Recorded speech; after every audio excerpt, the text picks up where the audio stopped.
جو بھی آدمی اپنی طاقت کا غلط استعمال کرتا ہے اور جب وہ کسی پہ استعمال کرتا ہے نا تو جس پہ طاقت استعمال کرتا ہے، طاقت دو طرح کی استعمال ہوتی ہے. جب طاقت استعمال کرتا ہے نا تو سامنے والا چلاتا ہے، گالی دیتا ہے، بدتمیزی کرتا ہے. لیکن یہ جو حدیث ہے، جب بندہ طاقت استعمال کرتا ہے نا تو سامنے والا جب چپ ہو جائے، ڈر جائے، سہم جائے، خاموش ہو جائے، تو پھر فرشتے اللہ کے پاس جاتے ہیں کہ اللہ وہ تیرا فلاں بندہ، یہ جو گنڈا بنا ہوا ہے، تیرا فلاں بندی وہ جو ظلم کر رہی ہے، یا اللہ جس پر تشدد ہوا وہ سامنے والا چپ ہو گیا ہے.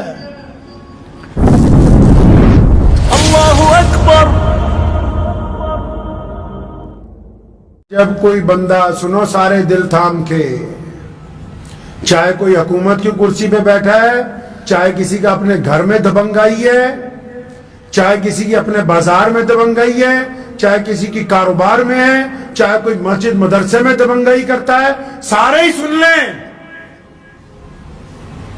صرف یہ نہیں کہ حکومتیں ساری، جس کو اللہ نے جتنی خدائی کا حصہ دیا ہے، جب بندہ دبنگائی کرتا ہے نا تو نبی علیہ السلام نے فرمایا، حدیث کا مفہوم ہے کہ جب بندہ کسی ایسے آدمی کے ساتھ زیادتی کرتا ہے جو سامنے سے جواب نہیں دیتا. ہوتا ہے نا لوگ کوئی اپنی بیوی کے ساتھ، کوئی اپنے ملازم کے ساتھ، کوئی راہگیر کے ساتھ، کوئی چلتے ہوئے کسی غریب آدمی کے ساتھ. بڑے لوگ جن کو کینسر ہو جاتا ہے، یہ بڑے چودھری جنہوں نے کبھی کوئی غلط چیز کھائی نہیں ہے، جو پانی بھی 10 دفعہ فلٹر کر کے پیتے ہیں، جن کے گھر میں آرگینک کھانے جاتے ہیں، ان کی چھاتی میں کینسر کیسے پلا؟ ان کو کیا ہو گیا؟ جو کہتے ہیں کہ ہم تو کبھی کوئی ناجائز چیز، کبھی ہاتھ دھوئے بغیر کسی کو کچھ لگایا ہی نہیں، کیا ہوا ان کو؟ سنو نبی علیہ السلام نے فرمایا، پیارے پیغمبر نے کہا کہ جب کوئی بندہ کسی ایسے بندے پر ظلم کرتا ہے جو آگے سے بولتا نہیں ہے، جب کوئی بندہ کسی ایسے پر تشدد کرتا ہے جو آگے سے چپ ہو جاتا ہے، خاموش ہو جاتا ہے، آگے سے کوئی بولتا ہی نہیں، چاہے وہ بیوی ہو، چاہے وہ پڑوسی ہو، چاہے وہ دیندار لوگ ہوں، چاہے وہ بددین لوگ ہوں، چاہے وہ مسلمان ہو، چاہے وہ غیر مسلم ہو.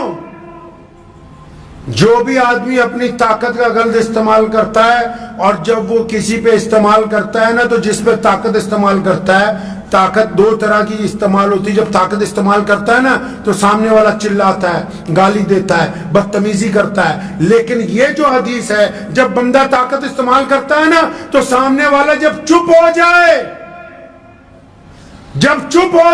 ڈر جائے، سہم جائے، خاموش ہو جائے، تو پھر فرشتے اللہ کے پاس جاتے ہیں کہ اللہ وہ تیرا فلاں بندہ، یہ جو گنڈا بنا ہوا ہے، تیرا فلاں بندی وہ جو ظلم کر رہی ہے، یا اللہ جس پر تشدد ہوا وہ سامنے والا چپ ہو گیا ہے، بولتا نہیں ہے، ڈر گیا ہے. اس لیے ڈر گیا ہے، وہ سمجھتا ہے کہ بولوں گا تو تھپڑ نہ مار دے، بولوں گا تو قتل نہ کر دے، بولوں گا تو مجھے تشدد کا نشانہ نہ بنائے، بولوں گا تو میری بے عزتی نہ کرے. جب گنڈا بندہ دبنگائی کرتا ہے نا کسی ایسے بندے پر جو اتنا مظلوم ہوتا ہے، اتنا وقت کا مارا ہوا ہوتا ہے نا، چپ ہی ہو جاتا ہے، بالکل خاموش ہو جاتا ہے نا. فرشتے حق تعالیٰ کو کہتے ہیں کہ الہی، اے رب العالمین، تیرا فلاں بندہ تو بالکل چپ ہو گیا، بالکل خاموش ہو گیا، ڈر گیا. سنا پھر کہاں سے کام خراب ہوتا ہے ظلم کرنے والے کا؟ جب ظلم سہنے والا بالکل چپ ہو جاتا ہے تو رب جس نے یہ دنیا بنائی، وہ الہ جو کائنات کا مالک ہے، وہ دنیا کے لوگ جس کو ایشور کہتے ہیں، جس کو ہم اکال پرخ کہتے ہیں، وہ خدا جو تمام کائنات کا پالنہار ہے، جب بندہ چپ ہو جاتا ہے نا پھر اللہ فرشتوں کو کہتے ہیں اچھا